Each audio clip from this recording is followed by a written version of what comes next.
Hello and welcome back to Join the Anarchy, the interactive and improvised Shadowrun Anarchy campaign here on Twitch, Shadowcasters Network. Welcome if you just joined us, and if you're still here, thank you so much for sticking it out. Yay! Yeah, so let's continue. So we're gonna kind of just speed up the clock a bit here. Why don't we have why don't we start with Voltar? Okay. You are and I'll spend a plot point just to start setting the scene. You are currently getting the new modifications to your cyberarm. There's like these it's like there's the machines that are just like current like in robot arms that are just like drilling into you, replacing parts and then like removing parts and then replacing them. You're getting like fresh coats of oil inside, and just like there's just modifications going, and already the cyber arm feels so much lighter and easier to manage, and once, like, as this process is going, Colton watches from like behind like a glass, and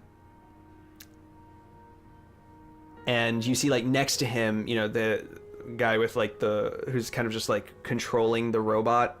The robot arms, who is and he's jacked in.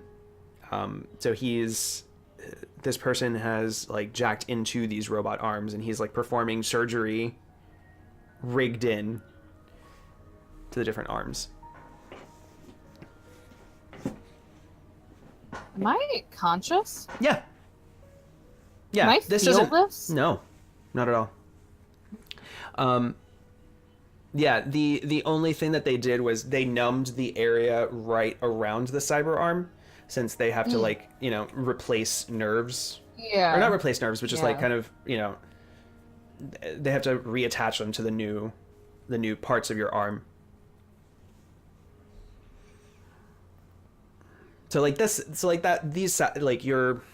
guess your chest and kind of back are numb, but you don't really feel anything, and they're doing a good clinical job on you to just kind of like.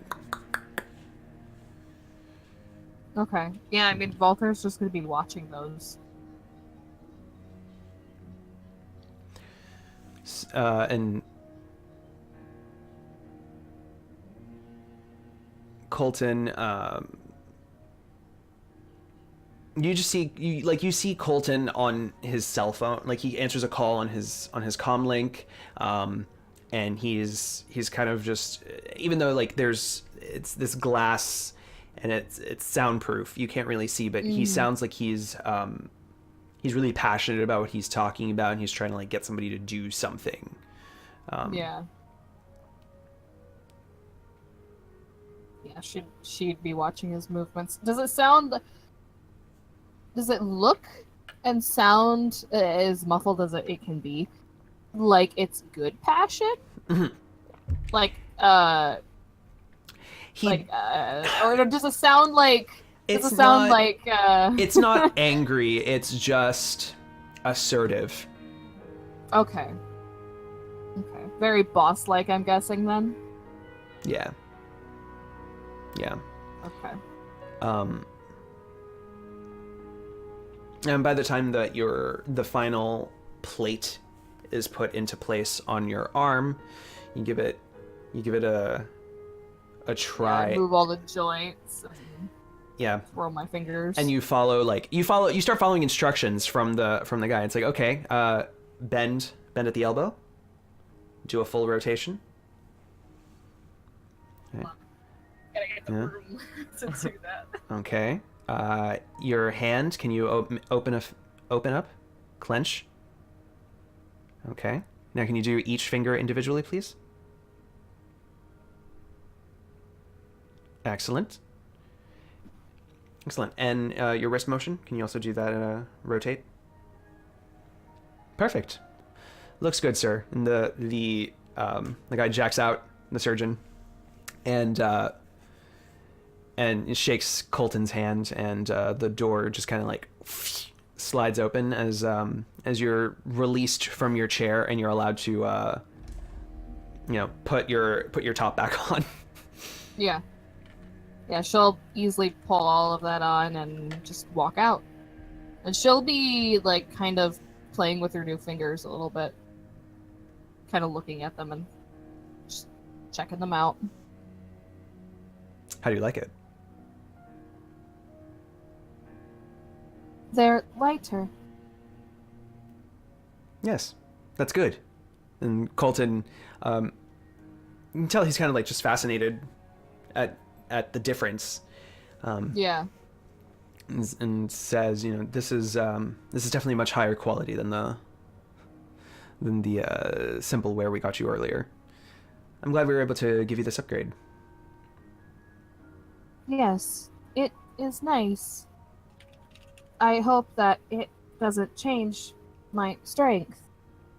No, if anything, it should make it better. I understand. So, how are things going with your team? Better now that we are home. That's good.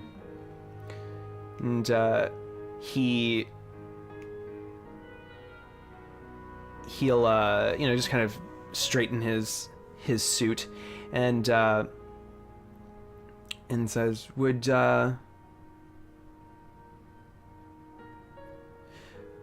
like to go out for a walk?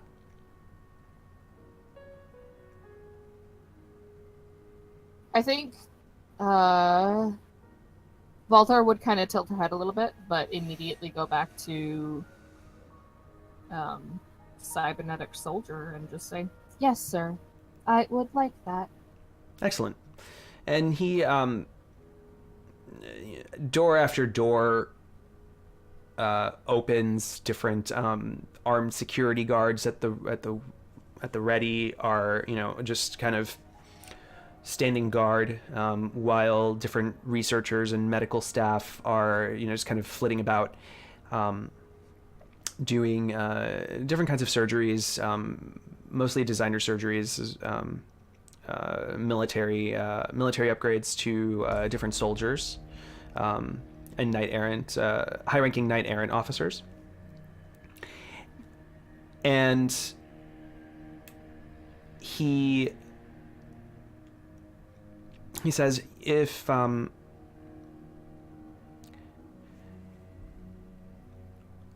believe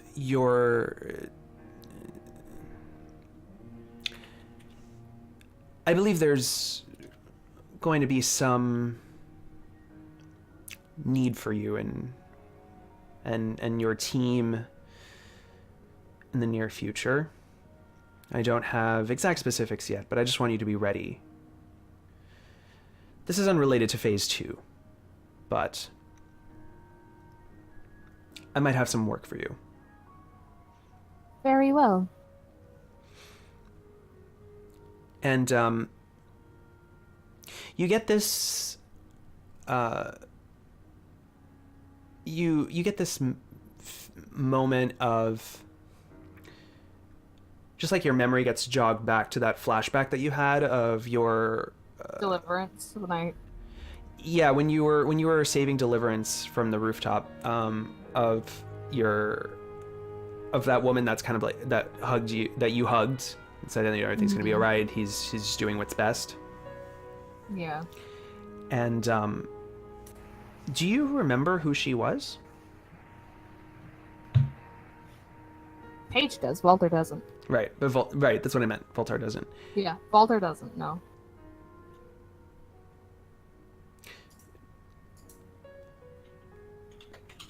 Maybe Colton does, but yeah, it depends on you. It depends think... on whether or not you want to bring that up to him.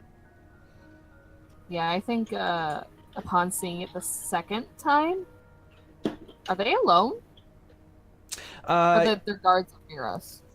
so after some time walking through this facility, the doors open into like a cafeteria space, and that cafeteria space opens up into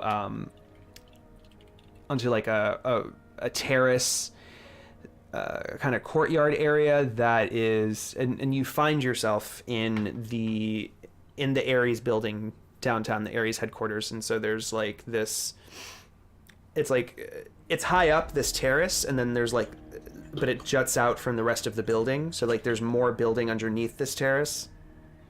Okay. Okay. Okay. Yeah. Yeah, when she has this vision again, she just kind of looks a little more human for a moment. Her movement is very fluid. Um, and she looks at Colton and she just simply states, "Who is she? Who is who? I keep having these flashes of a woman. Auburn hair, green eyes. That would be your mother. I assumed I had one, but a part of me believed I didn't." That's odd. Why would you think that? Of course you have a mother. Just like I'm your father. Of course.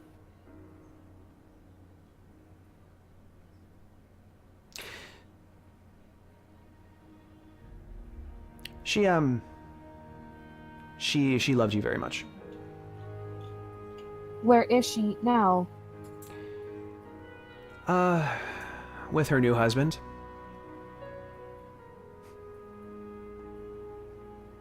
Do I know this man?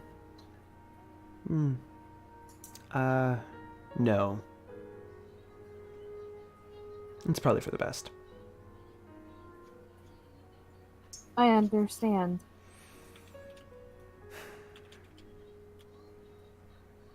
Yeah. You and I are the last ones left.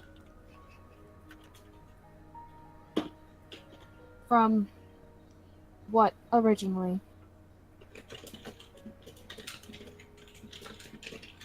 Well, from the family.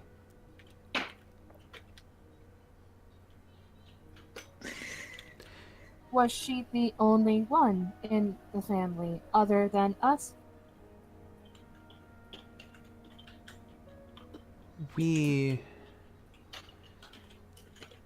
It's probably best that you don't think about that. You don't remember. Why?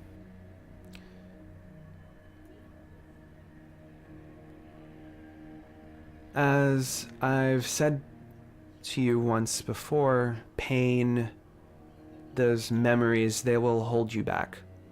They won't make you effective. And I need you to be effective. I need you to be your true self without being weighed down by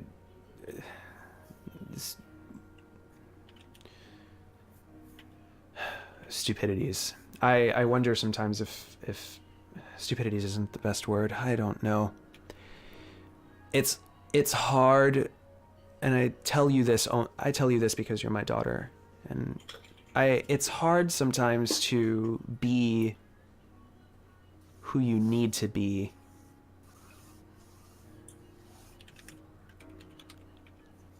Anyway. You mean to be perfect? Wasn't that the original goal? Exactly. And we're getting there. I think in some ways you might be getting there faster than I am, but that's because, well, I still remember. What do you remember?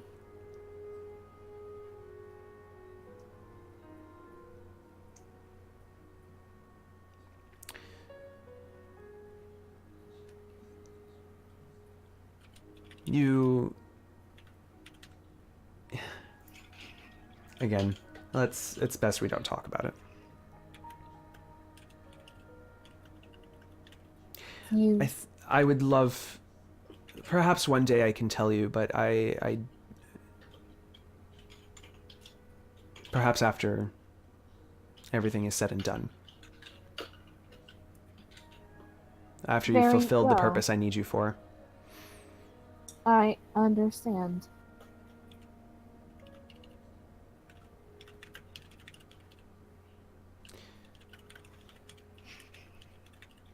You,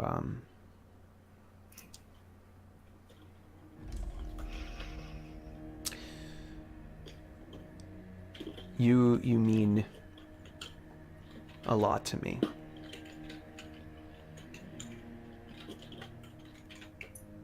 You are my daughter. You are my son. You are whatever you need me to be. Whatever you want. But most of all, you are my child.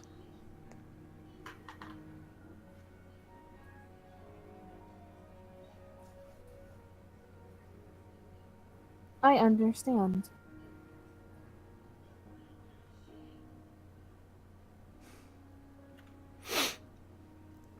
Well then, how about I give you a ride home, or rather I arrange transportation for you, and you rest off this surgery. What day is it, may I ask? It's been about 2 days, let's say, since you've returned to Detroit. So is it like, I meant like what day? Is it like Tuesday? Is it Wednesday? Is it? You make it whatever day you'd like. It's Monday. For a plot point. Mondays.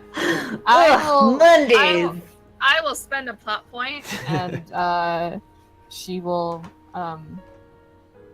Actually, I have bowling to go to with a companion. Oh, you've taken up bowling. I'm not good at it. That's his takeaway, not the companion part. I learned it from watching you. Yeah. Well, yeah, right. And you have a companion.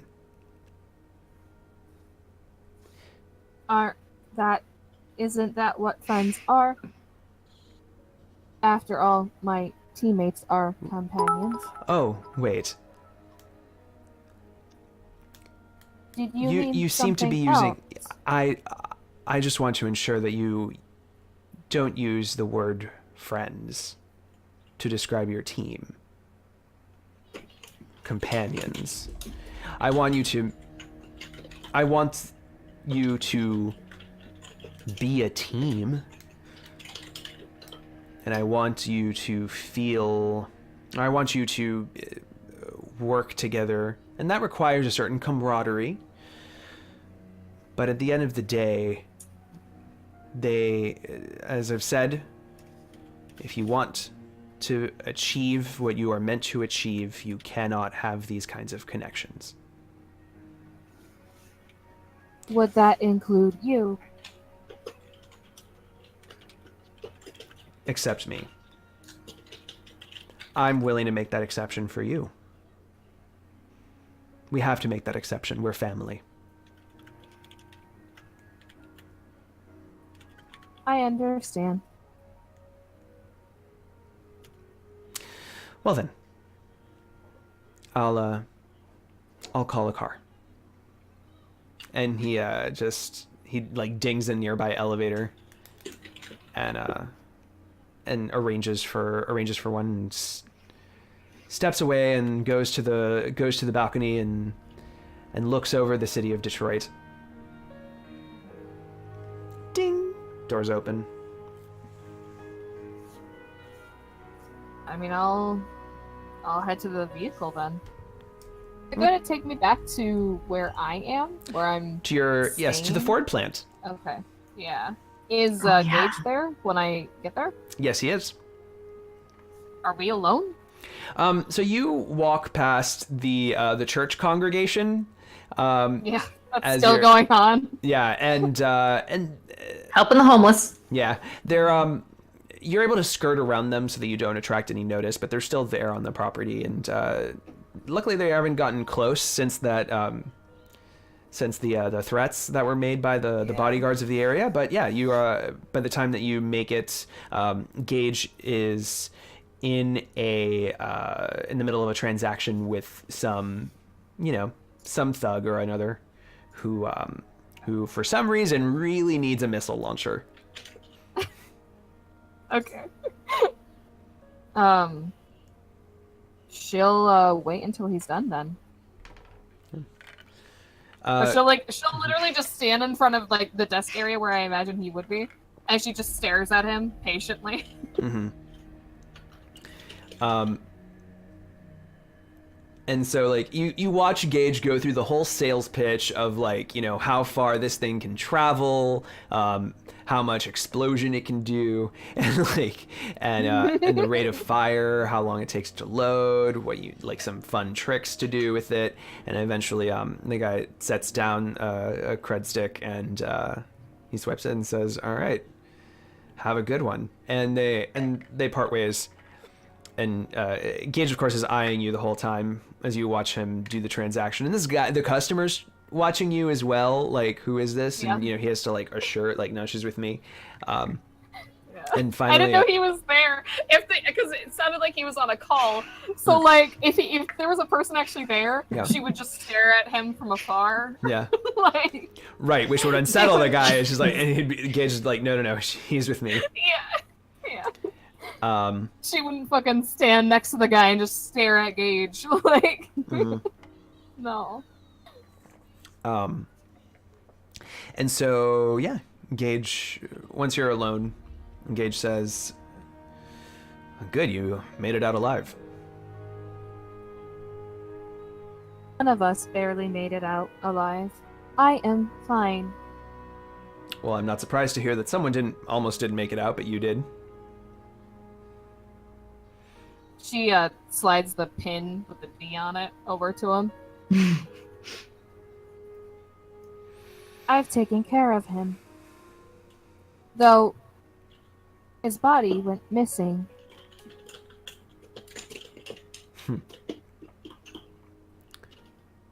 Yeah, he takes the pin, he just kind of flips it through his fingers, and he's just like,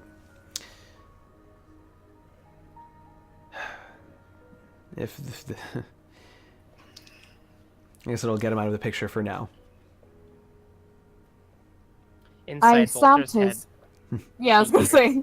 she hears, "Ain't got shit on Duncan." Yeah, that goes in her mind. Well, he will be needing a new face if he is still alive. I gotta pick me up one of these. And again, I expect no less. He is this for me? He flashes the pen. Indeed. He pockets it. So And then it explodes. it explodes. Yeah. Oh, He, shit. he says, "So, I've found some information. The information that you were looking for about this Amy girl. Yes.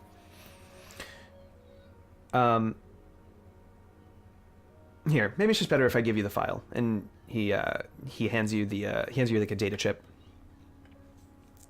Sweet. Says, "That way you can just get this to whoever this is actually for. I know you couldn't possibly care." Thank you. You're welcome. So,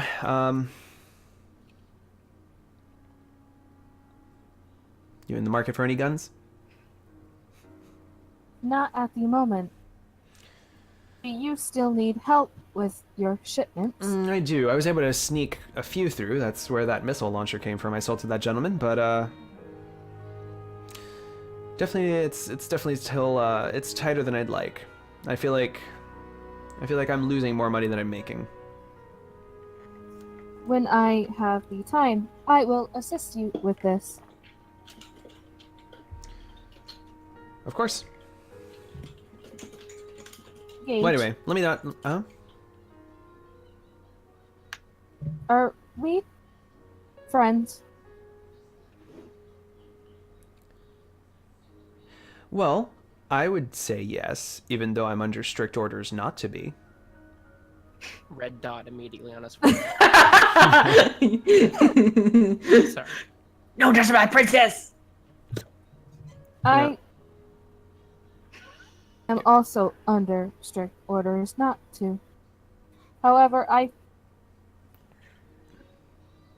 feel almost compelled to call you so.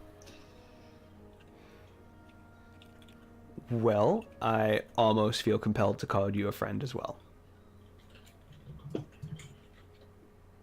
the Then meantime, we'll just call this a pleasant business partnership. Business with benefits. Nice. of course.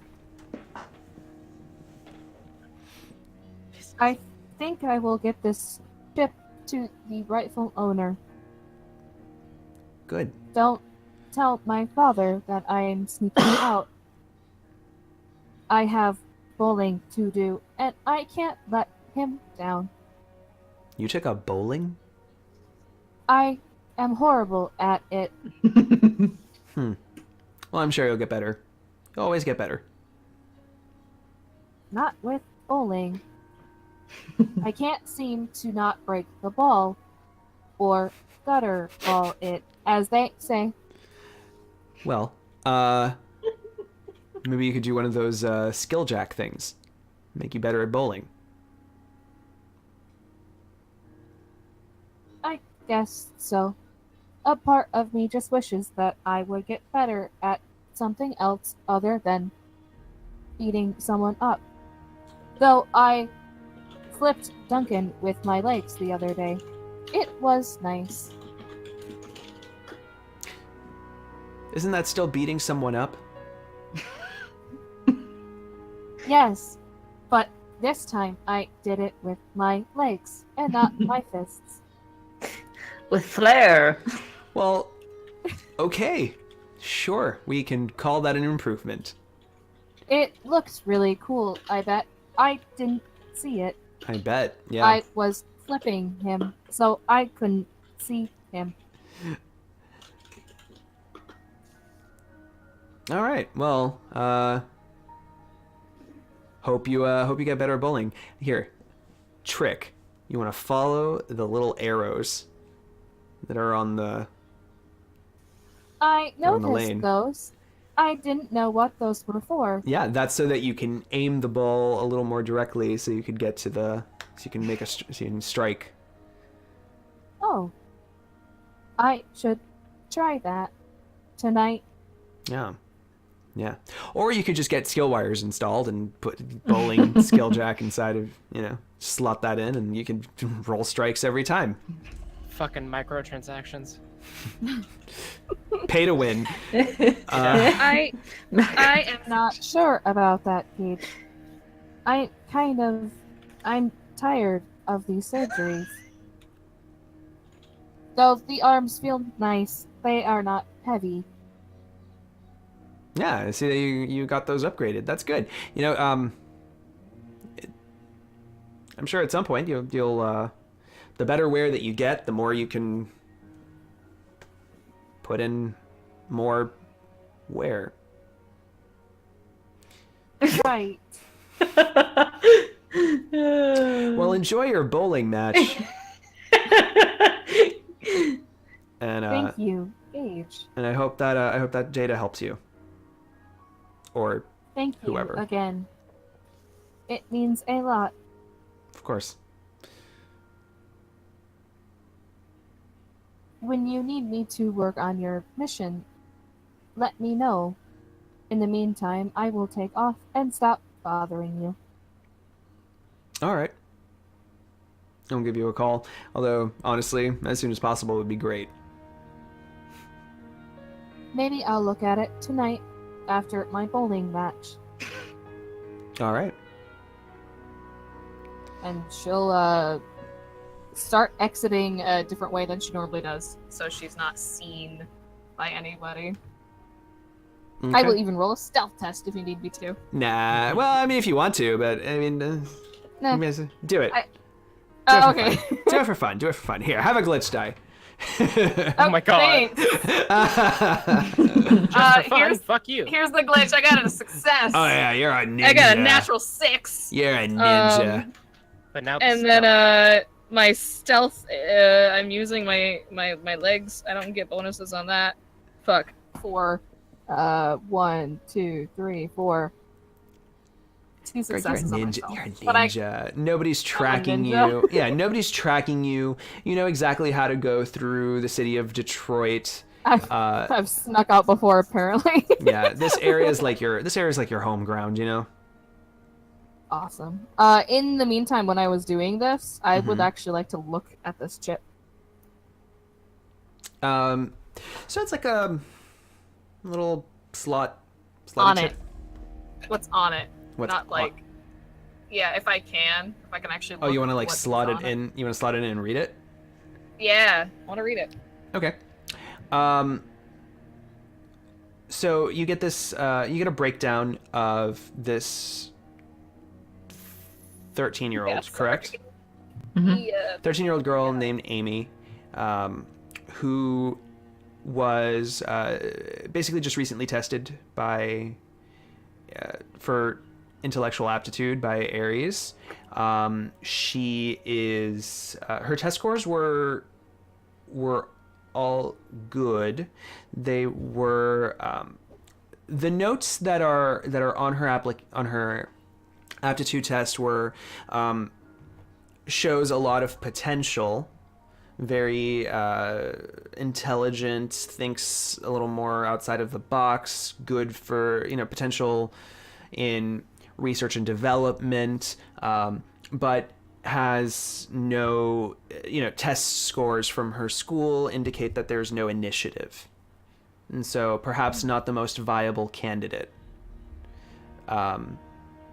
However, we basically she's been filed away, and should she want to pursue it, there's they can always pull up that file and see, it's kind of like what you're getting is basically that she is not really a first choice whatsoever. Ares getting into Ares, and you would know this, is a much more competitive. Everybody wants to get into Ares. It's financial security, especially here in Detroit. And she has potential but no initiative. Okay. Then I'll head to Deliverance's comic book store. To where? I'm sorry. It's open. To the 6D6. Route 6D6. Mm-hmm. Yes. We It's have open. issues. I'll So this- contact Deliverance too and mention that I'm heading there. Because this is a couple days after we land on the plane. Yeah. Okay. Because I think there'd be some stuff happening between then and. Sure. Let's do like a flash. Back-ish? Sort of flashback-ish, yeah, of like what you were up to before Voltar walks in through the door. Yeah. Meanwhile. Meanwhile, Yeah. yeah. Meanwhile. Yeah, well, Deliverance would take Fritz to her comic book shop, and maybe it's kind of later when they get in the door, and she unlocks the place and leads him to like a basement, and there's like a storage room, there's a bathroom, and then there's another door that's locked, and it says employees only, and she opens it up. And and inside it's a pretty small room, and it's got like a neatly made bed, and there's like a hot plate and a couple of like basic provisions, and like there's connection to the matrix. There's everything that he would need. And she says, I sometimes let people stay here if they need a spot to stick around for a bit. So yeah, you're I mean, you know how to get a hold of me. You're welcome to stay as long or as short as you need. David will be in to open up tomorrow morning. He'll he knows sometimes there's people around. I'll let him know. So just make yourself at home. You built a guest room into your comic book store? Oh, I mean, you know, I kept running into people who needed a place to stay.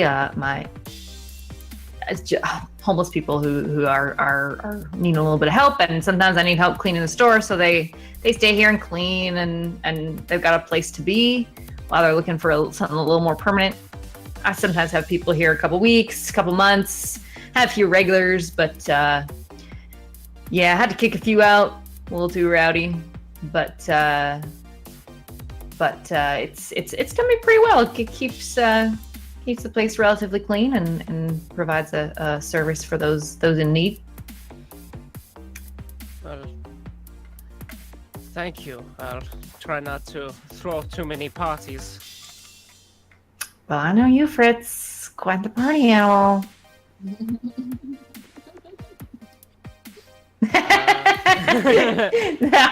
I know, it probably hurts to laugh still. I'm sorry. Not because I'm not funny.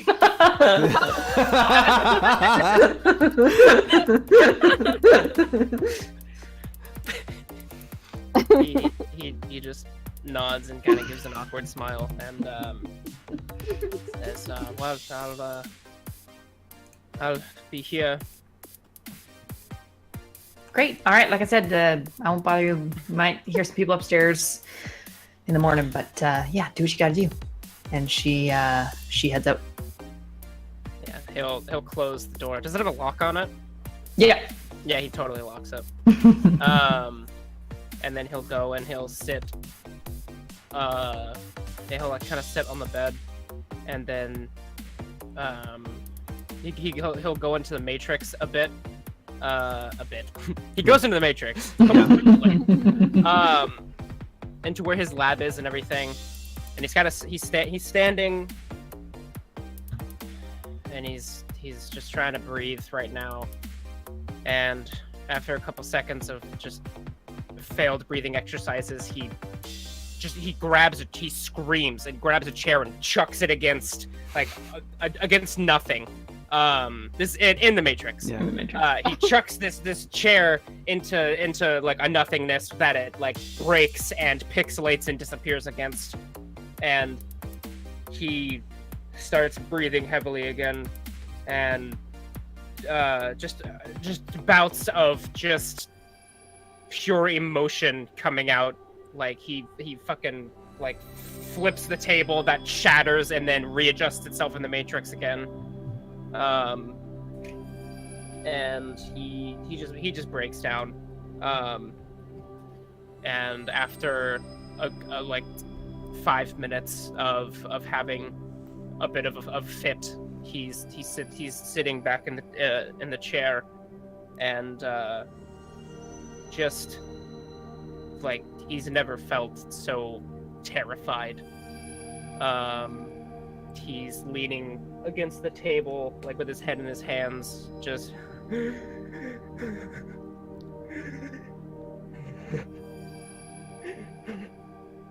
and just out of pure emotion, like a fucking sprite gets compiled out of just him reacting to the Matrix. And the sprite, it has one of the lab coats, and it just goes and starts doing its little automated thing, acting like it's mixing with test tubes or whatever. But yeah, he'll stay in the Matrix for a couple of hours, and yeah, this sprite, like this sprite that's, you know, this lab coat, this lab coated like humanoid made out of like diamond wireframe. Yeah. Just even though it's working around your lab, it just kind of does one of these, like just looks at you, tilts head, watches, studies you. Creepy. Oh god. Ow! Ah! And he dispels it. Like he just fucking. Yeah, he's not having any of that shit. You know what I am having, though? The homoerotic unicorn that has donated $10 and became the new stream boss. So we all get edge. Hey! Yay! Thank you. Thank you. Yes. A homoerotic that is unicorn awesome. appears. Yes. As I said, Adrian's friend, so I gotta find out who that is. That's my husband to be. Husband to be's friend. Husband. I think the word for that is fiance. Fiance. That's such a pretentious going ass as? fucking word. Husband Yeah. to me My sounds more fiance. romantic. I swear to God, Yeah. I really hope you're not one of those people that says hubby, because I cannot stand that word. Trav,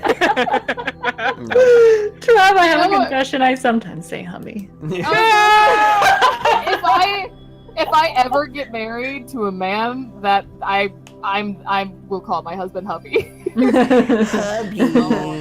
Usually husbo. Husbo's what I go with. Husbando? Anyway, husbo. Husband. The husbo. I like husbo. That's my guy I live with. So, Okay, we're derailed.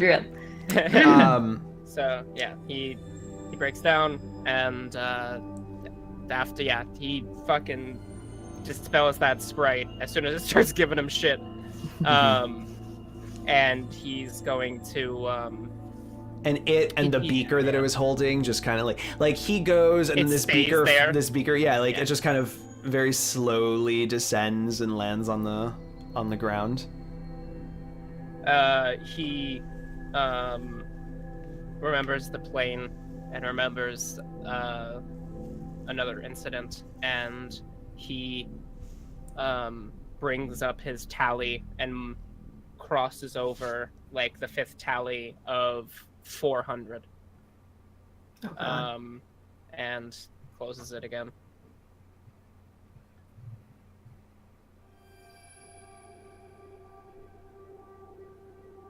And yeah, he sits in the Matrix again until he feels he can be in the real world again. Okay.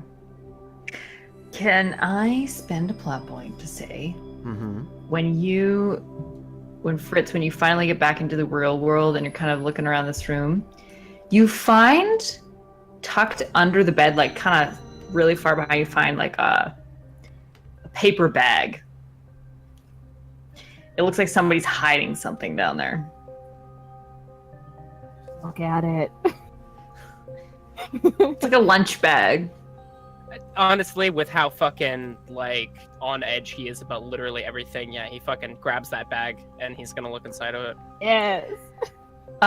Inside is 3 cans of this like bright pink and blue soy base, like the cheapest possible, sweetest, fruitiest alcohol you can buy.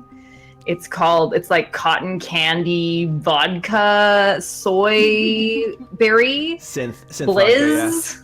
vodka, Is what it's called. Literally every buzzword that you can put on a brand on a fruit vodka. And then there's like a package of like a half-empty package of cigarettes that look like they are beyond stale. Yeah, he looks at the alcohol and he's all but gags and says, "Americans," and like puts it back in the bag, and he finds the cigarettes, and he starts to connect. He's like, "Oh, this is the daughter." He's like, because he's been around Deliverance. Like, she doesn't smoke. He doesn't smell cigarettes on Deliverance, right? Nope. Right. So he sees this and he's like, parenthood. Now, did he know she hasn't told them she's a parent, so he's hacked this? That was one of when he hacked her, she was talking to one of her daughters at the Ford Yes, I remember that. Yeah. thing. right? Yeah. Mm-hmm. Sorry, he puts that he just puts that back under the bed. So the next day, in like mid afternoon, it's like maybe 3 or 4 o'clock. I imagine Fritz doesn't really leave. He probably sticks around. Yeah, that's safe to say. And you kind of hear some things happening upstairs, the shop opening, people coming in. There's you hear footfalls. It's I mean, it's not a great space, but it's relatively isolated, if not necessarily quiet. You around like 3:34, you hear kind of like a scratching at the door, and the door creaks open, and someone tiptoes in. He has the unfolded baton in his hand. But he's sitting on the bed, like leaning over his knees. Like, so is it like dark in here? Is that what's, or is it like I can see who's coming through the door? How bright would you keep it, I guess? I would say that like not all the lights are on, but it's not like pitch black. Yeah, so you see a 13-year-old girl. She has brightly colored hair, and she's like carrying like a messenger bag, and she has like very bright jewelry, but she's wearing mostly black. And she kind of enters like with her back to you, like she's looking out into the hallway to see if anyone saw her go in. And then so she like closes the door, turns around and sees you and goes, "Ah!" Oh my god, I'm sorry. I didn't know someone. I'm sorry. I'll go. I'm sorry. I assume he like reaches down in the bag in the bed, and he kind of just like slides the paper bag towards her. I assume you're looking for that. No, that's not mine. I don't know what you're talking about. Dear, please do not. I'm not going to snitch on you to your mother. She freezes for like half a second and looks down at the bag and looks back up at you. And she kind of steps forward and snatches it and says, "Are you... You don't seem like... Usually Mom has like homeless guys here." Yeah, well, my name is Victor. I am a friend of your mother's. She was kind enough to lend me this space. I was in an automobile accident, and I am recovering from injuries. Well, that sucks. Yeah. What is your name? Amy. Nice to meet you. And she clutches the bag and says, yeah. You won't tell her." No, I won't say anything to her, but you don't need another adult telling you how to live your life, but that stuff in there is scheiße. It does nothing for you. What? Whatever. She opens up her bag and goes to stuff it in, but she has like too much shit in her bag. And she's kind of like trying to stuff it in and turns to go, but as she does that, it just like explodes. Like there's like papers everywhere. Oh, no. And they just like it's and she's like, so she looks around, she's like, oh god, oh my god, I'm sorry. And it's kind of weird that a kid would have this much paper. Yeah. Right? Like, most things would be done electronically. So she starts like frantically cleaning it all up. Yeah, trying to shove it in. he'll kind of like one of the papers, a couple of papers probably slide towards him on the bed, and it's social anxiety warrants. He sits there and does absolutely nothing, and then after a couple of seconds, he's like, "Oh shit!" and like he grabs a couple of the pieces of paper, and like probably reaches for another one that she ends up picking up. So he's like, "Oh," and he like retracts his hand. Plot point. Plot point. That piece of paper is the pamphlet that says, "So your child is gifted." Brought to you by Ares Macro Technology. All right, so he pulls out the baton. No.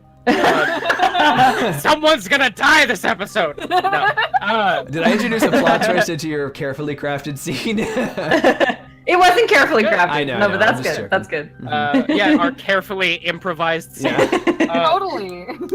Totally Are careful. carefully thrown together. Yeah, he like looks at it for a second, but then hands it to her. And he says, "Are you going through some special schooling?" What? No, well, I don't know. My mom thinks it's stupid. I'm probably not gonna.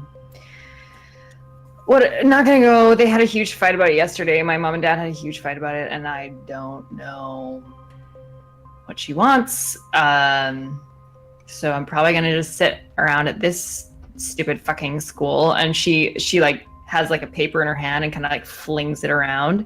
Yeah. And you notice that it's like paper that's been ripped out of a book, what looks like probably a library book, and all of the white space has been written in. Like, it's not like nobody gave her sheets of blank paper. Like, she stole paper from somewhere and was like writing in margins. Yeah, he takes note, but he says, well, yeah, it sounds like your parents are conflicted about it, but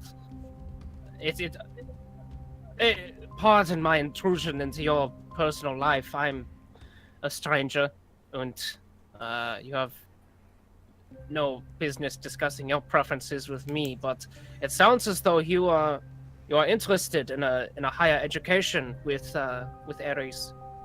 With Ares. Well, obviously, like, I could do whatever I wanted. Yeah. Have you done research into the specifics of the program? I mean, I tried to, but there's not really much. They don't really. I don't know. I guess there's different streams. You can do different stuff and learn how to be. You can learn how to hack, or you can fight, or you can, like, I don't know, do boring ass business shit. I don't know. How, if you don't mind me asking, how old are you? 13. 13 Jahre alt. It's a young age for a corporation like Ares to be seeking you out. That's Really? I would assume it's, well, I don't know if you could tell, but I'm not from this country. Well, usually elitist programs like this search for someone with more life experience than someone not that you don't have it, but you are young, and you haven't seen everything yet. They usually try and find someone with more experience who can go through these, but it sounds like Ares is looking for specifically young people of talent. Well, yeah, like, I think it's, I don't know, that's why I was telling my mom that it was better to, whatever, I don't know. Do you know what her issue is with the program? Why does I'm assuming your father disagree or agree they are having issue with it? She kind of looks down and looks sideways. Again, I don't want to make you feel uncomfortable, but it seems as though you need to speak about it with someone who's not a parent.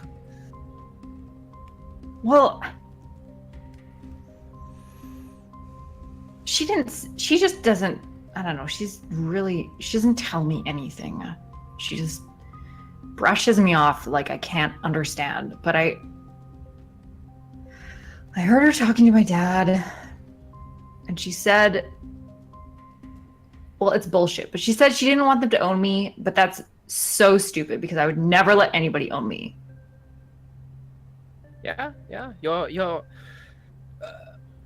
You have to understand with corporations like that, your willpower is strong. I can see it. You're a gifted young woman and you are strong of mind.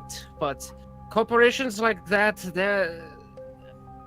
it's not always so black and white with how everything operates within. It's not everything is on the cover of the book. Sometimes there are chapters within that are ugly, and I can understand as a parent the stress that would put them into. They love you very much, and they don't want something to hinder your younger years. She's like, as you're talking, she's kind of like narrowing her eyes, and she's like, so do you like sell comic books to my mom? No. I met your mother through her store. My daughter is a fan of some of the comic series here, and I was getting her something, and your mother was very nice, and we've spoken a bit, but no, I don't work in comics per se. She like rolls her eyes when you say she's nice. She's like, yeah, everybody says that.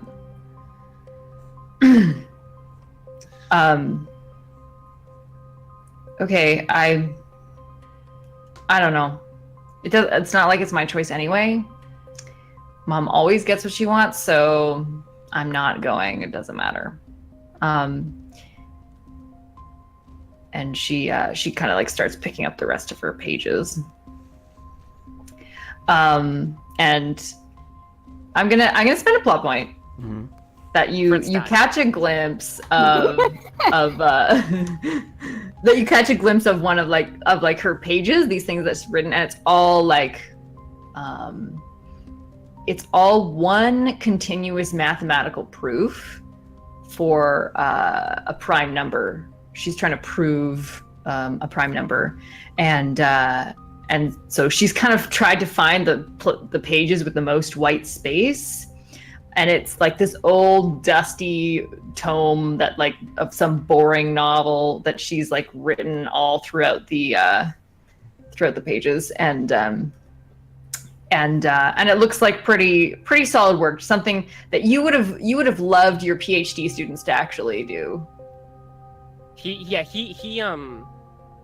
will say, I'm sorry. Is that some of your work? May I look?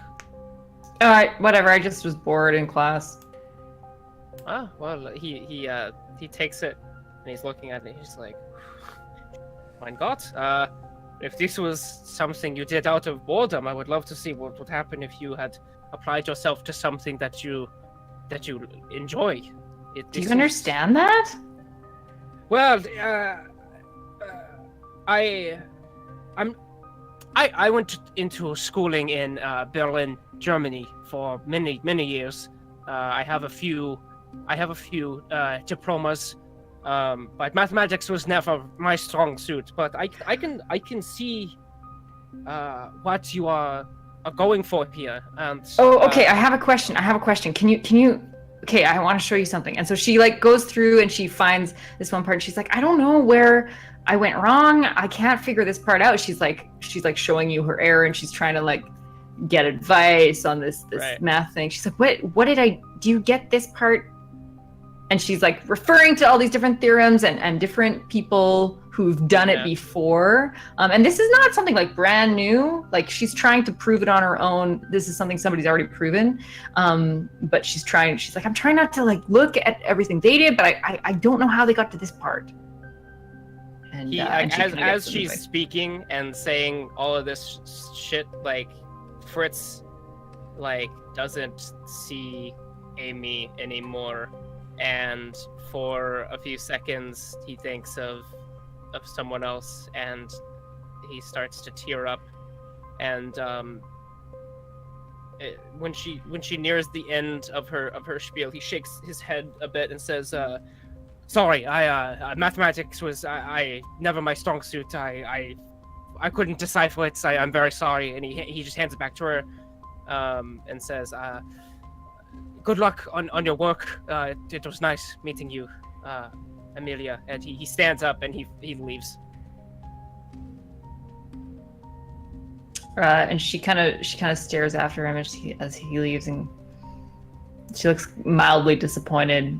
And then tucks her bag of contraband into her messenger bag and stuffs her papers in around it, and leaves. Nice. Plot points all around. Plot points. So, I'm actually Can I spend a plot point and Yes. say that Deliverance was on her way down that hallway or something and overheard the commotion but didn't choose to walk in, so she overheard everything? Oh, okay. I like that. Hmm. So Fritz, when you leave, then you you see her and like make eye contact, and she just kind of looks at you and shakes her head and doesn't say anything. Oh, I'm sorry. I must have misunderstood. Wait, so Deliverance was the one walking? Deliverance is in the hall listening, so when you okay, leave the okay. room, Invisible. I was thinking there. Coulter for some reason, and I was like, what? yeah, and then she goes into the storage room. Yeah, he just sees her and fucking goes into he just fucking locks himself in the bathroom. Like, And then Amy leaves, and then Deliverance comes out. yeah. Once everything dies down, he'll go back to the room and basically grabs all of his shit, and when no one's around, he leaves. Okay. So she might come in, and there's like a message that says, thank you for your hospitality, my apologies, and then it says -F.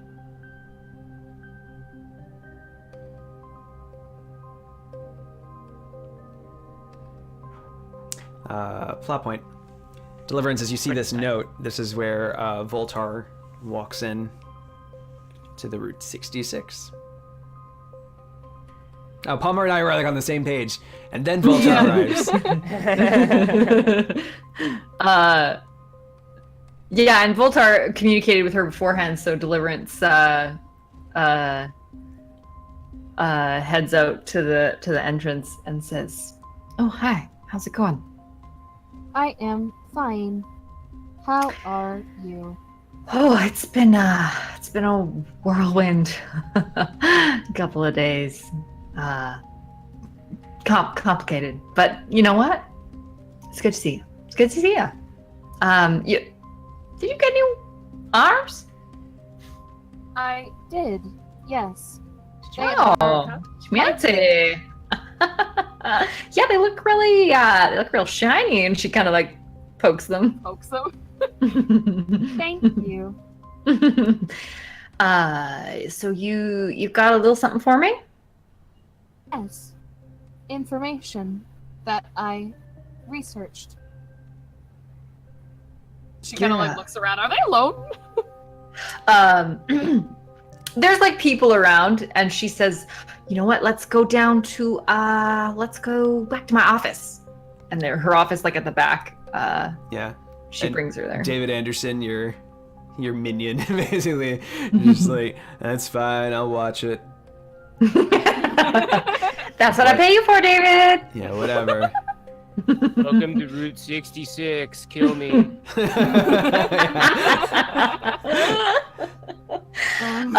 So Deliverance brings her back to the office, closes the door, and like eagerly takes The chip. Yeah, she the hand chip. it over to her.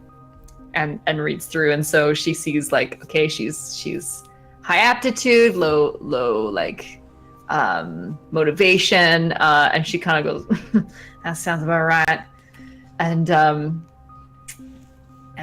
she kind of breathes a sigh of relief and says, okay, thank you so much. You have no idea, you are a true friend, Voltar.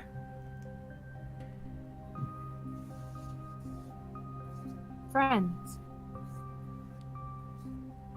Blue screen. That's not just Beep, beep, beep. You saved my life twice, and you got this for me. That's not a friend. Then I don't know what is. Thank you so much. Oh. You are welcome.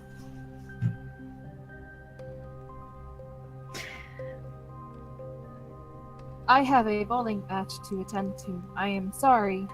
I should. Oh wow, that sounds fun. Yes. I am bad at it. What? No, with those new eyes, you're gonna nail it, sister. I have a problem with breaking the ball and gutter bowling it. Yes, breaking the ball. That does not surprise me. Just go soft. Just go soft. Just give it a little nudge. Thank you. I will take the advice. Awesome. Say something. Yeah. I may have looked at the chip out of curiosity. I am Oh. sorry. Well, you know what? Just don't tell anyone you got it for me. That's all. Of course. Don't tell anyone who it was for. That's all I need. Yeah. I'd rather not discuss it any further, if you don't mind. That is fine. After all, we are business partners. Yeah, we are. How is Fritz? He left actually. He's feeling a lot better. That is good. He looks bad. Yes. Yes, he did not look okay.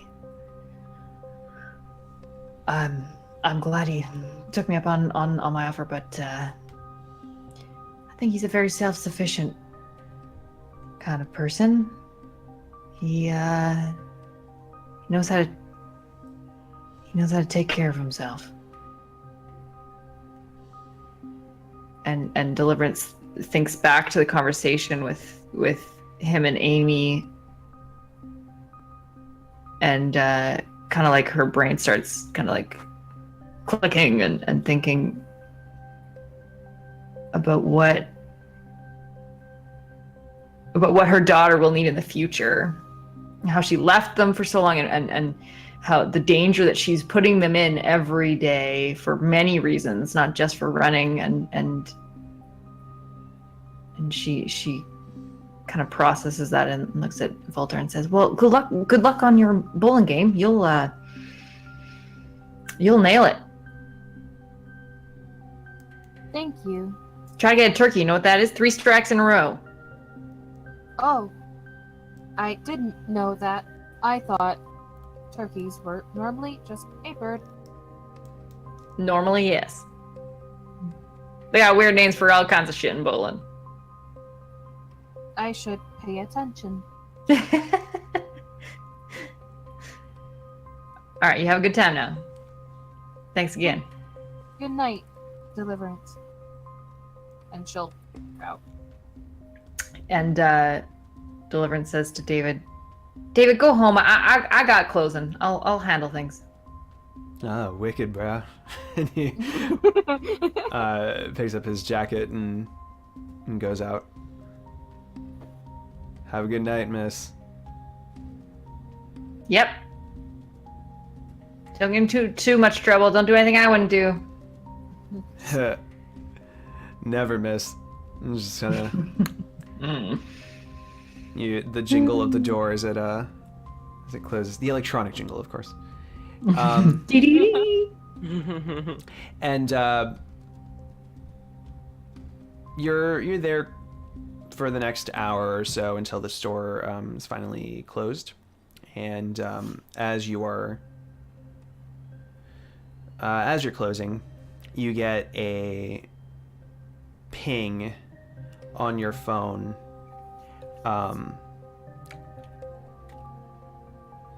that you're very familiar with, and basically leading you to a dead drop location. Voltar, Deliverance, when she gets the message, she's kind of puttering around the shop, and as soon as the ding goes on, her face goes blank. And then you get another message following that says, or else, ... She kicks out the last couple of customers and says, I'm sorry, we gotta close early. You have a good night. Have a good night. We'll see you another time. And she closes up, lickety split, and heads to the drop. Yeah. And deposits the karma, the Nguyen, and she kind of looks around to see if she sees anybody.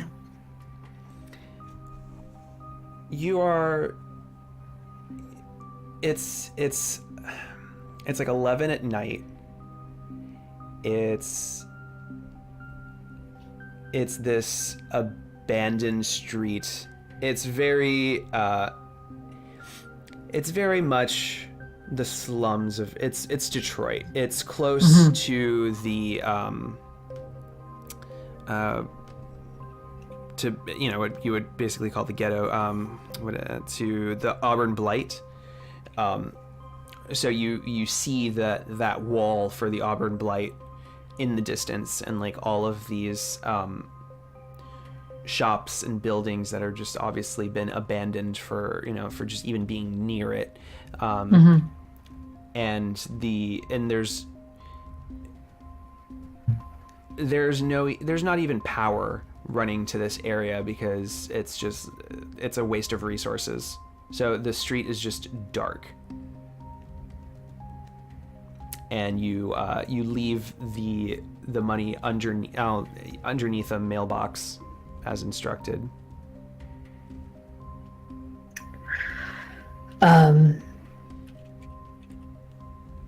Deliverance doesn't she doesn't linger. She leaves it very quickly and is keeping an eye out the whole time, watching her back, and rushes out as quickly as she can. And as soon as she drops it, she sends a message back and saying just one word: done. And the only thing that you get back is the thumbs up emoji. And then after that, until next time, ... And Deliverance stares at the message for a moment and blinks and then wipes a tear. And she calls Fritz.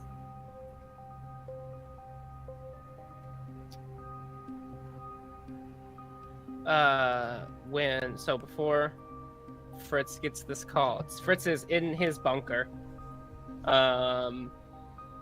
He has some sort of whatever German brand of hard liquor existed all the way to this point in time, like Neo Jägermeister or something. Yeah, yeah, exactly. he's drinking and kind of has his head in his hands, or he's just kind of trying to shake off the last few days. And as he's got his eyes closed and he's rubbing his head, he hears Papa comes through, and he jolts up and looks around, and there's no one there. And then he gets a call, and he fucking jumps, and he sees like that it's Deliverance, and he just fucking sees the empty Jaeger bottle and fucking throws it onto the table, and he answers, and the call is still a silhouette of him. It's not even though you've seen his face and everything, it's still the silhouette, and it's yeah. Hi, Fritz.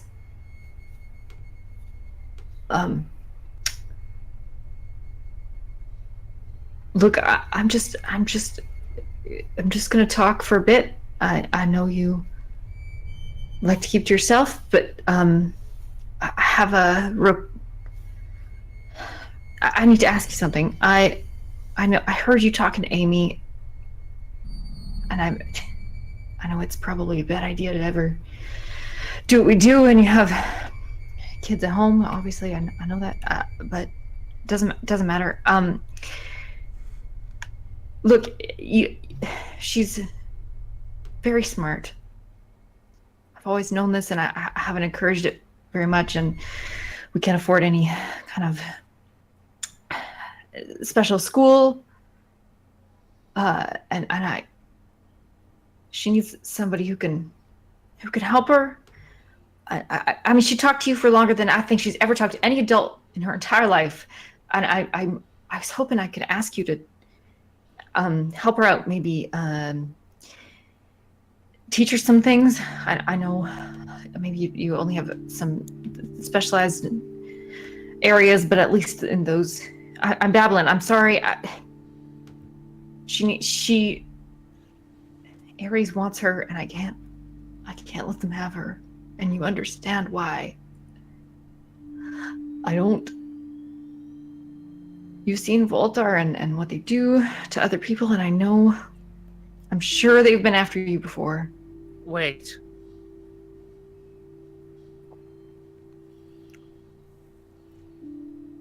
Voltar, she is... I mean, she told me they had her in some program at Ares. I don't know exactly what the story is.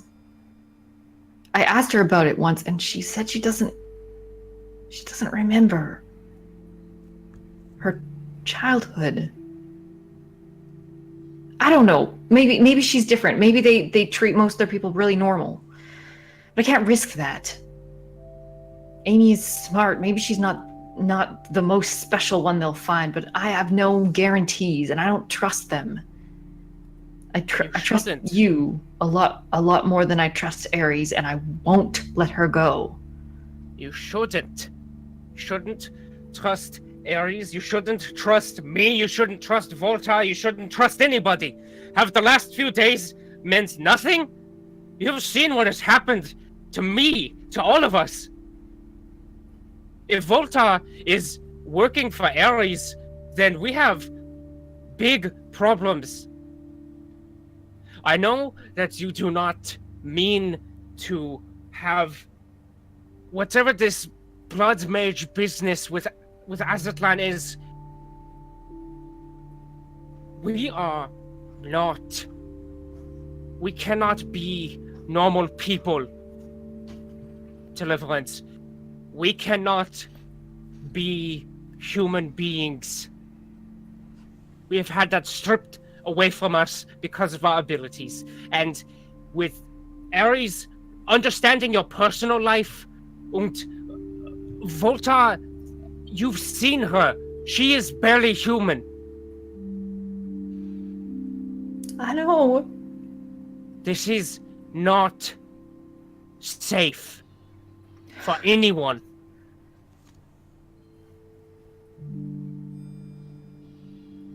Okay, it's fine. I'm sorry. I have very few options.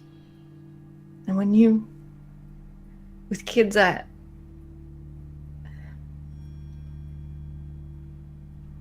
can't do it myself. It's fine. I was presumptuous. I apologize. I'm terrified of tomorrow. I've managed to survive from this forever, and I don't know if I slipped up. I don't know if they've always known, but I am not safe anymore. This is why I'm protective of everything, is because of people like Duncan, because of people like Volta, because of everything that's happened to us.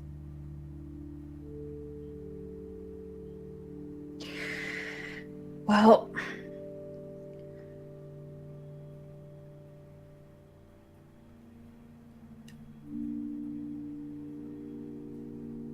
I didn't. I've been running too, and they found me, Fritz. That's why I'm here. And there's nobody. I thought somebody like you who's been able to hide. They're gonna find them. They're gonna find them. I know they will. I can send the other two away, but her, she won't let me send her anywhere. She has to learn how to handle herself.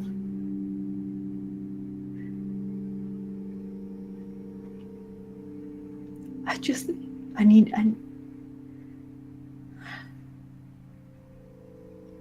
please consider helping us. If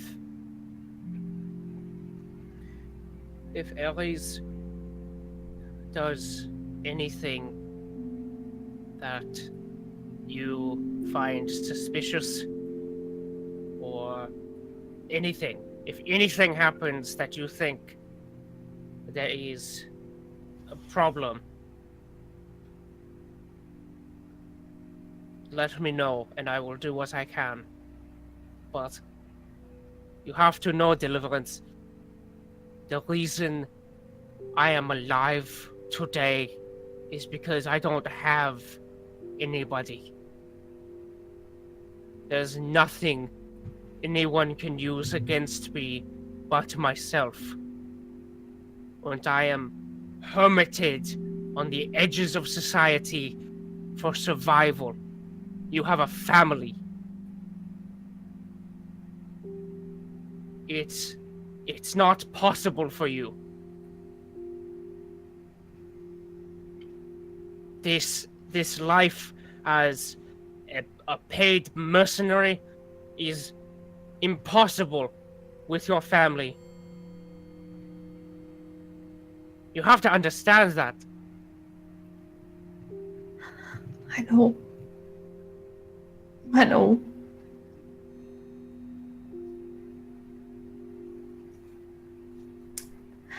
I'm gonna figure something out. I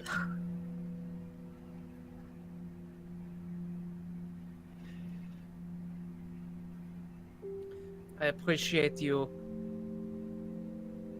letting me in and watching over me the past few days. But this is all very, very dangerous. Don't let your daughter do anything with Ares. They are monsters. They will dissect people like you and I And her corporations cannot be trusted. I'm sure you know this, but if they have your daughter in their sights, perhaps you need to find somewhere else to be with your family. You might need to separate yourself from them for their safety. This is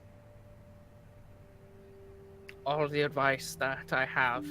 It's not pretty, it's not going to feel right, but people like us don't have choices. People like us don't die of old age.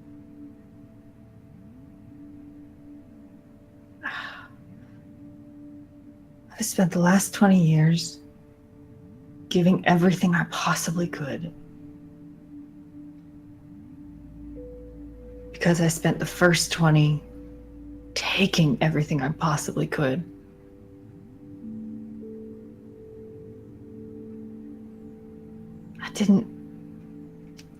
They're not going to have to pay for my sins.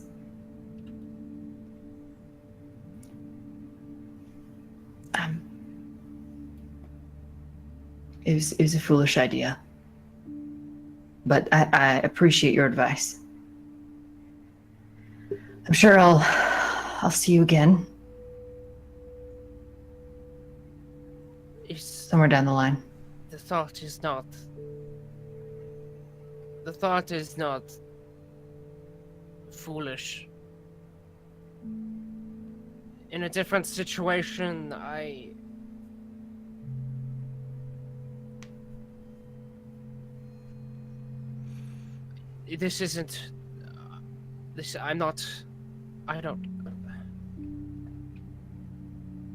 will think on this.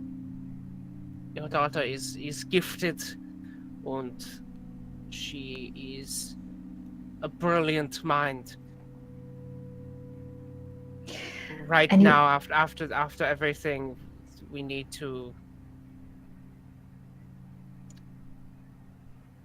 there's time. There needs to be time.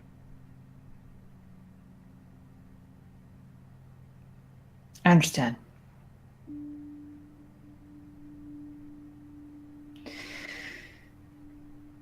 Okay. You feeling okay?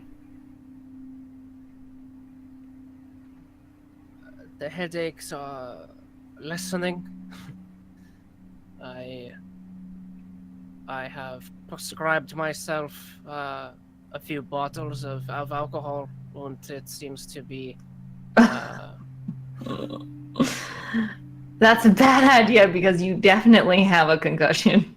Oh no! It is not. As a man of science, I allow myself this leniency because I want to forget everything that's happened. And as soon as he says that, it's like this bang flashback of the blood spirit of killing that man with the blood spirit of the other blood mage, Casa Laura, splattering in front of the roller coaster of Duncan's like blood spurting out of his mouth as Voltar punches him, and Deliverance shudders and says, yeah, it's been a bit of a ride. Okay.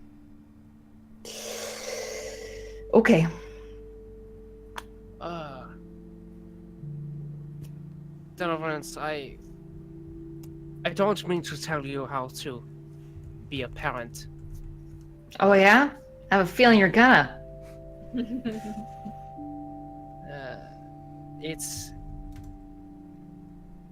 your daughter may lash out at this time. It's stressful for everybody, but I found that trying to think as a child when speaking to them seems to allow more understanding to come through. If Oh yeah, we're both. Her and I are both very strong-tempered individuals, and empathy can be difficult. Do you have your own kids, Fritz?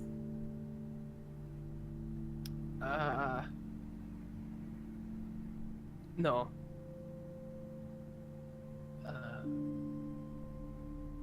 Well, not anymore. Oh, honey. No,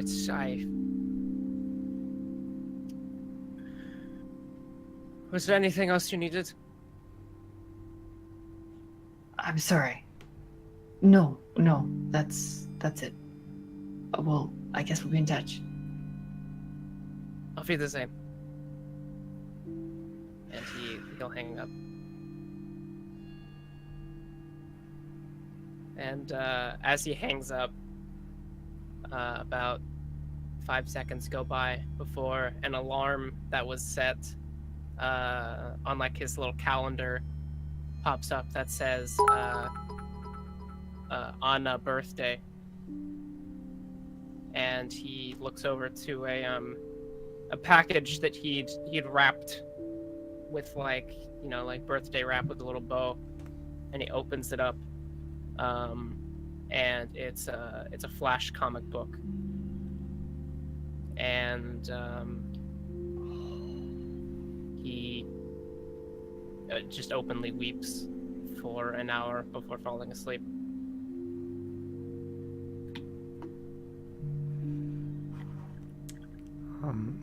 Plot point. Cutting to Voltar. Great. Bowling.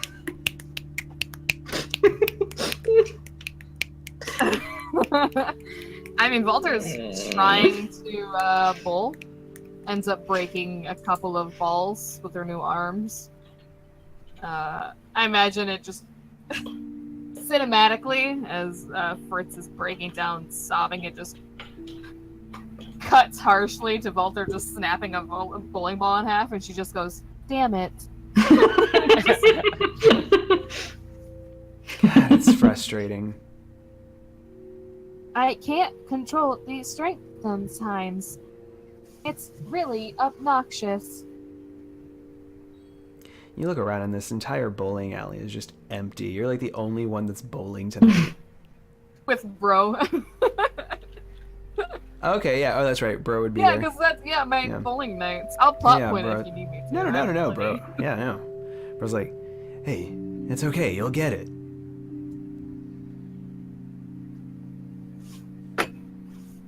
I don't know.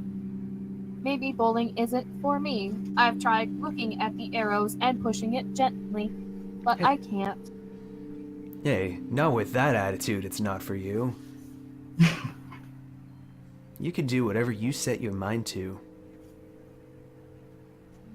I am supposed to be perfect.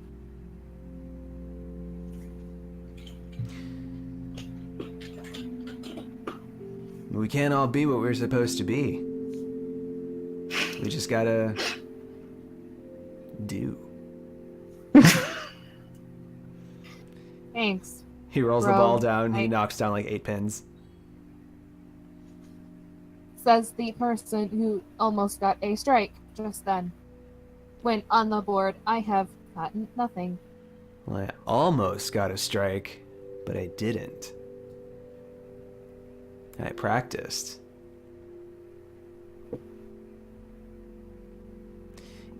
Guess so. You can't There are buy times- perfection, you know. Huh. I know a few people who would disagree with that. He like gives you some more tips on how to roll the ball. Can you Can you give me an athletics test? Sure. Just normal, straight athletics, not plus anything? Let's do -2 since you're so bad at bowling. Okay. One success. This time you're able to knock down 1 pin. Yes! You did it! Walter actually basically just did what I just do. Just fist pumps. Yeah. Like, it's actually happy about it. There you go. Onion rings on me. Sure. And she looks at her clock. What time is it right now? It's like 1:30 in the morning. Late night bowling alley. Yeah. I should probably go in a couple of hours or so. I have a appointment to Yeah. get to. That's okay. I am sorry I have to cut it short. Yeah, no worries. I'll just be here bowling. Of course. And yeah, I think after like a couple of hours or so goes by, I actually kind of want to plot. I'll plot point it. I'll plot point it and say that like a half hour goes by, and Bros has to leave somewhere. Okay. I want her to be alone. Sure. Bro's like, actually, I need to head out myself. It was fun. You're cool to hang out with. Thank you. I don't think I've ever gotten that compliment before. Maybe you need to be hanging out with more people. I don't see people often. Usually when I see people, I am killing them or eating them up. Well, you can't get compliments if you keep doing that, you know? Sometimes I do from others. Yeah, the people that want you to beat them up in the first place. Yes. Well, that's something. All right. Well, listen, I'm gonna go. It was nice. Let's do this again sometime. Tuesday as normal? Sure. Good night. He like wraps his big minotaur arms around you and walks out and leaves you in this bowling alley alone. She continues to try bowling and like keeps either breaking a ball or missing and just keeps getting frustrated and more frustrated. And it just reminds you of that skull that you couldn't get the rock into the eye hole.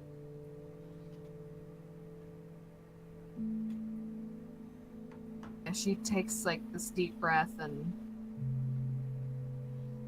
tries to focus on basically what Bros was telling her, like you need to practice and you'll get better. But then basically her head turns back into where she just tells herself like aloud, like, I'm supposed to be perfect.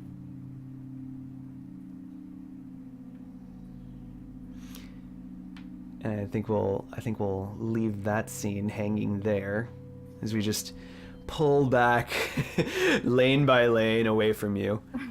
I would like to close out with Deliverance heading back to the Route 66. And it's 1:30 at night. You did the dead drop, you talked to Fritz, and now you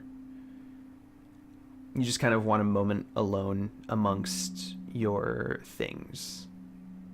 The life that you've made for yourself.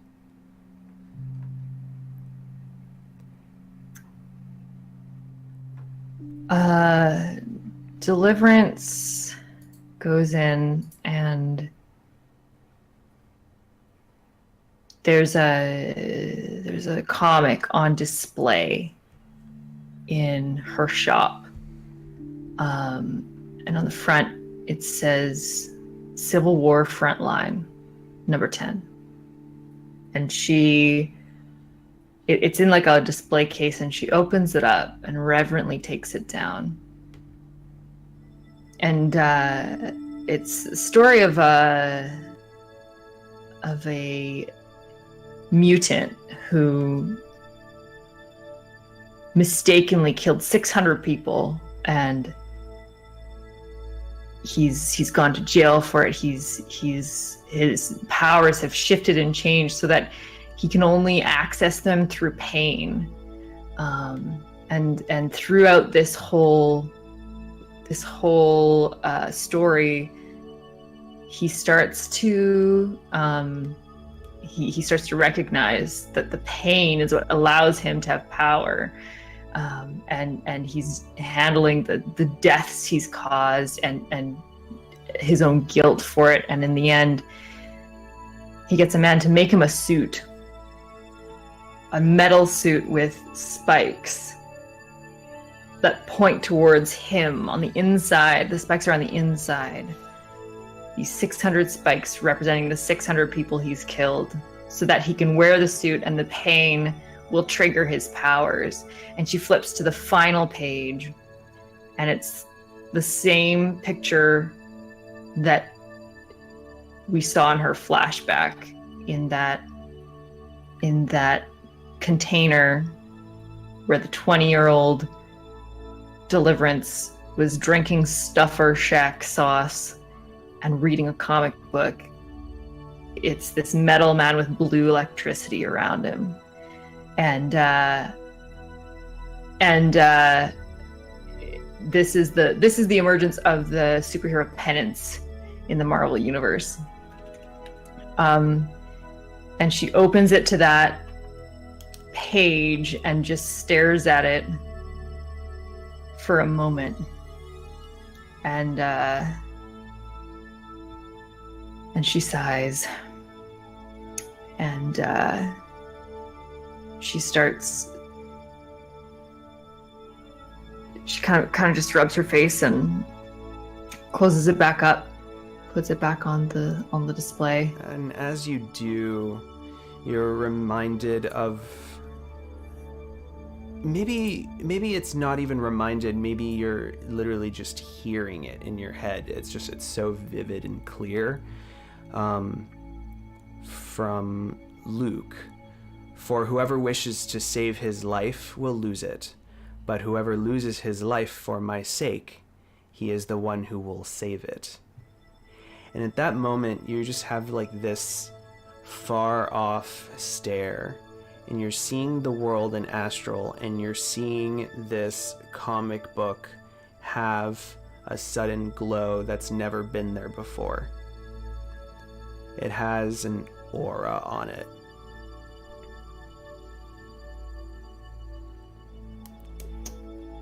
Deliverance wants to study this and take a closer look. She kind of gasps. She's fascinated, and she kind of turns it over in her hands. Is there anything she can tell about the aura itself? It's this same color aura as the spot that is in your hand. Oh god, the music changed so perfectly there. She her gasp of delight turns into horror, and she drops it, and as she drops it, you kind of see like in astral the spot on her hand, the aura of the book kind of match each other, and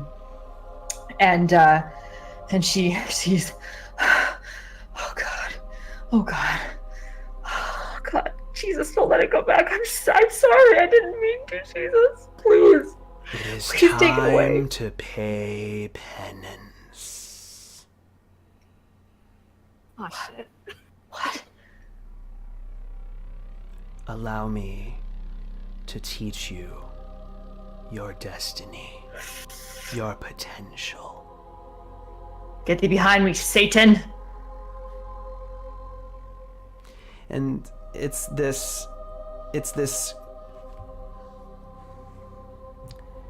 When you say that, you feel the room just sort of shift around you, and you can't really, it's almost like you're being in this out-of-body experience, and something is drawing you closer, and something is saying, there is a way. Allow me to show you. What do you mean, a way to do what? And this, it's like it's coming from the glass of your store, the front window of your store, like behind, in the lights that's being reflected between the lights of your store and the roll down cage. This figure is appearing, and it's a figure on a cross.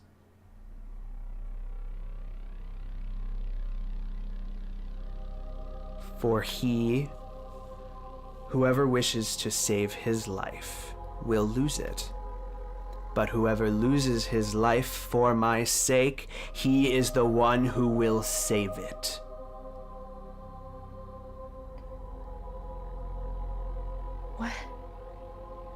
What are you?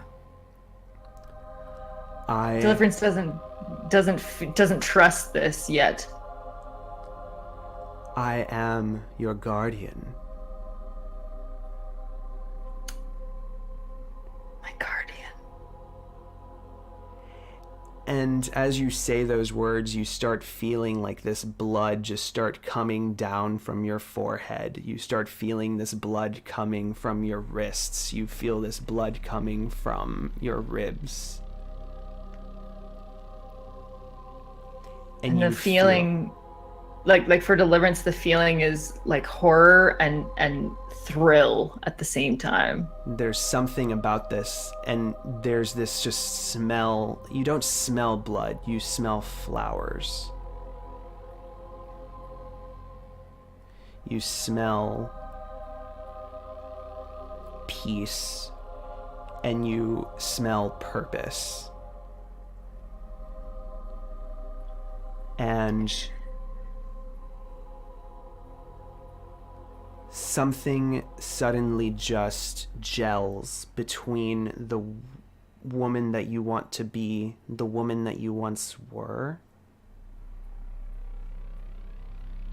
And when you find yourself back in your shop, you are still bleeding, and yet you don't feel. You feel empowered.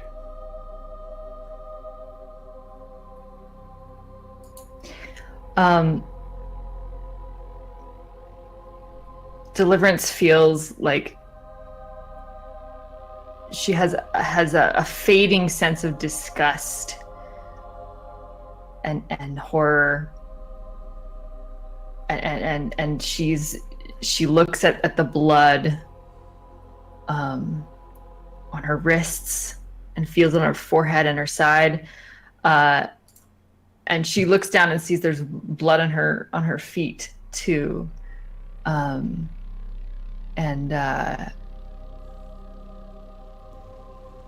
she kind of snaps out of it and goes and finds a towel and just starts to like clean it off, but it's still coming out, like it's like seeping still really slowly. And she's going to stop for a second and she's going to try to cast a spell, any spell. She's gonna try to make herself invisible. Okay. Go ahead and give me a sorcery test with a +3. 5.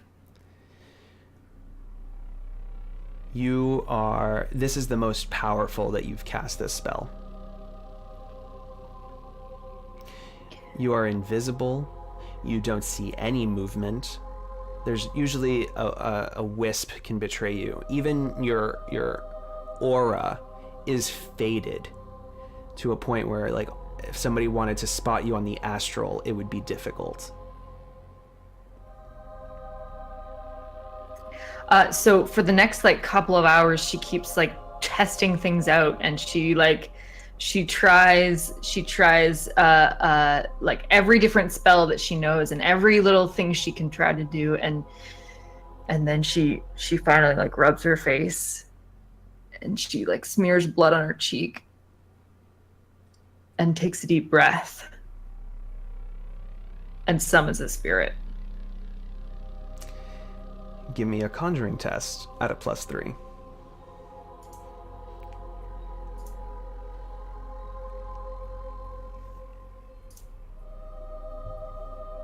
Hang on, that's a lot of dice.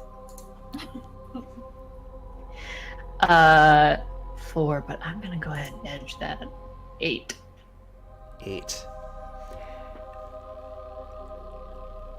8. What kind of spirit were you trying to conjure? She doesn't deliberately think of one. Mm-hmm. It's for her. It's a test Mm-hmm. to see what happens, to see how far gone she is, and whether she can rein this back in. If it just naturally is a blood spirit, and she wants to see if she can control it.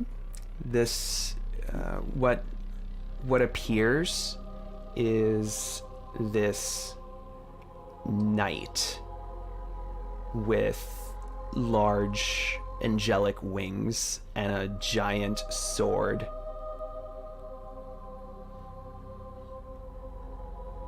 And just towers over you, hits the ceiling of your comic store. It's the spirit of man. Yes. She takes a deep breath and she says,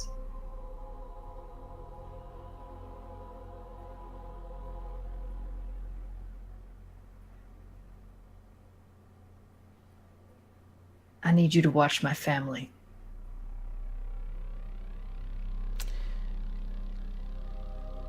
He nods, and with this whoosh, whoosh, whoosh of his wings just battering all of the comics in your store, just flies through the ceiling,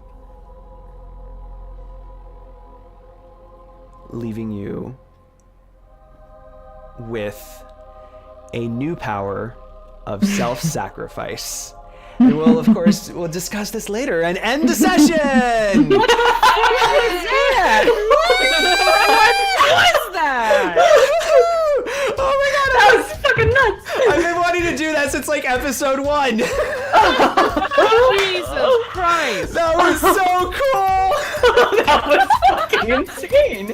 Episode 9 is traumatizing in both seasons. Guys, do we not have like the best players ever? I'm so happy. I'm like, I can't even. I can't even. I can't even. I can't. I'm like, I need my Fitbit to tell you my heart rate is like, I'm dizzy. I'm literally dizzy. Oh my god, you need a take Fitbit. a cold shower. All right, so that was Join the Anarchy for tonight. Thank you, Gray Man. For the bits. Can we, Serka, this is your buddy Trav? This is my friend. Guy with all the comments? He's got a lot of comments. This is my friend. This is my friend Adrian. He does a lot of YouTube shit with me, and he's the best.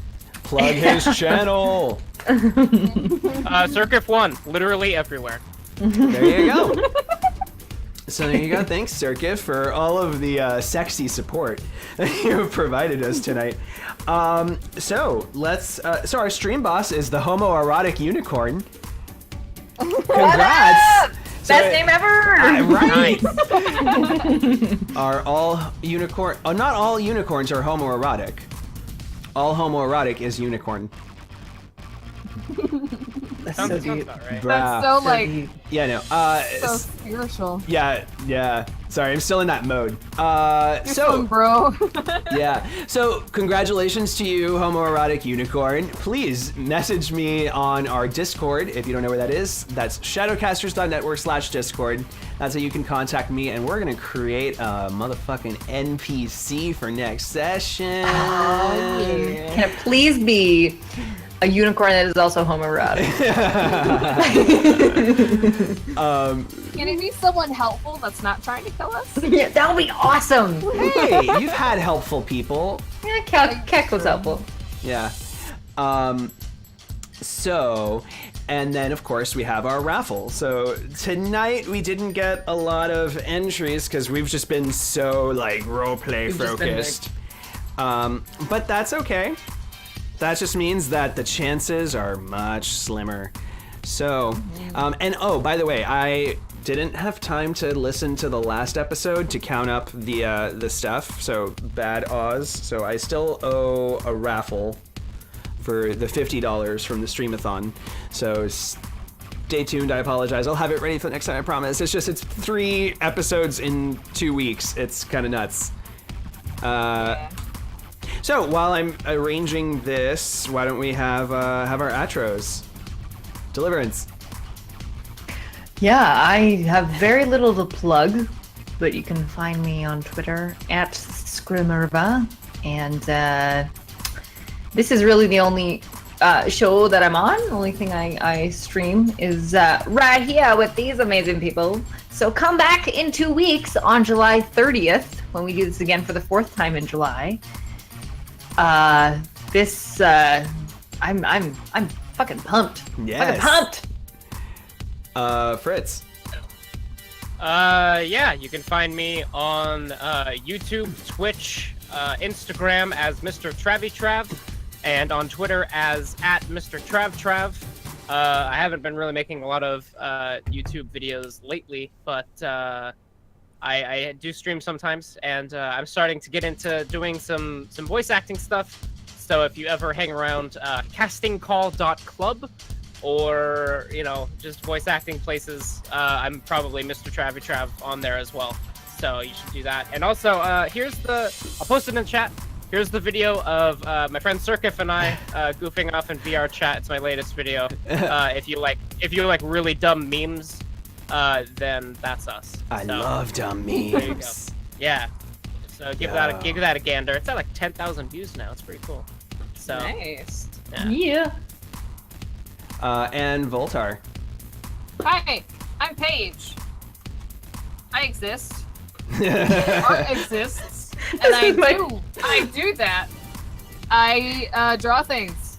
I am an amateur artist that sells for amateur prices. So if you want a commission done, and I mean any commission, I've drawn so many weird things and so many awesome things. And they all turned out great. Contact me on Discord or Instagram, where you can see all my work, which is the Ram Queen. Nice. And I also do Twitter, the Ram Queen. Really? What was that? I got shot that far after I was on the ground? Yes. Oh, thanks, Palmer. I will live for the day that I will be called a professional artist. Well, you technically are. You get paid to do art for people. I've heard that art exists, and that you also exist, and that money is paid to you that exists. Yes. For it all said art. exists. It exists. It's a thing. But yeah. So if you want that, Yeah. I am your person. Yeah, so Stream just heard like a bunch of gunfire and stuff, and yeah, no, because I had opened Twitch so that I could find like someone to raid right after this. Sorry, you heard the Twitch stream. Anyway, the winner of $15 on DriveThruRPG is Nick Morgan for the Carnival cruise ship that they stowed away on. Congratulations, Nick Morgan. You are the winner of $15. Let me know what you want. You know where to find me on Discord. And last but not least, I'm Oz. I am the Game Master. You can find me on Ozcore. You can find me Once Upon a Tabletop. Scrim and I are going to be doing Once Upon a Tabletop. Yeah, next Tuesday, the 24th, we're going to be continuing our Mansions of Madness scenario. So that's where we Rita play... Young. Yeah, so where we play Continues the to descend tabletop into board game. madness. I know. We play the tabletop board game. Well, we play tabletop board games. That's the show. But we role play everything that we do. And we're going to be bringing back our cast for Mansions of Madness to play it again in a new scenario. Hopefully deadlier. And yes. And aside from that, I'm also on the Anarchology podcast with Mr. Johnson and Tales from the Stuffer Shack on Violent Life. And oh man, I do a lot of stuff. Yes, you do. All right, so that's it for tonight's show. I'm gonna go ahead and raid Geekspace TV, who is the channel basically they everybody that was on Hyper RPG's Corporate Sins, which inspired this show to even happen, basically kind of branched out and they made this channel. So if you've watched Hyper RPG's Corp Sins, but you don't know about this, you need to watch Geekspace TV. They do all kinds of great RPG stuff. So I'm gonna go ahead and get that going. And have a wonderful night, everybody, and we'll see you in 2 weeks.